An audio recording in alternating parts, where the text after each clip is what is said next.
5ই August কলকাতার রানী রাসমণি অ্যাভিনিউতে এসইউসিআই এর প্রতিষ্ঠাতা প্রয়াত শিবদাস ঘোষের স্মরণ সভা অনুষ্ঠিত হবে।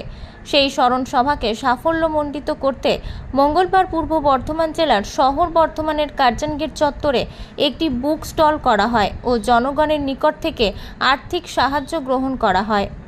আমাদের দলের এসইউসিআই দলের প্রতিষ্ঠাতা এবং সর্বহারার মহান নেতা মার্ক্সবাদী চিন্তানা কমরেড শিবদাস ঘোষের স্মরণ দিবস হচ্ছে আগামী 5ই আগস্ট।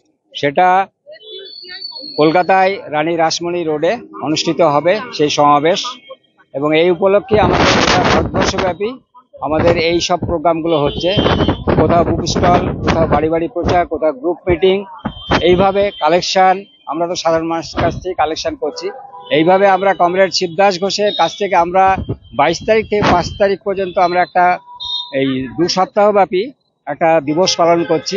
যা এই 15 দিনের মধ্যে আমরা কমরেড শিবদাস ঘোষের অঙ্গীকার করেছি, কমরেড শিবদাস ঘোষের সমস্ত যে আন্তর্জাতিক এবং দেশের ক্ষেত্রে যে সমস্ত চিন্তা, সেগুলোকে যাতে আমরা গোটা ভারতবর্ষ তথা গোটা বিশ্বে নিয়ে যেতে পারি, সেই জন্য আমাদের 2 সপ্তাহব্যাপী এই দিবস পালন করা হচ্ছে।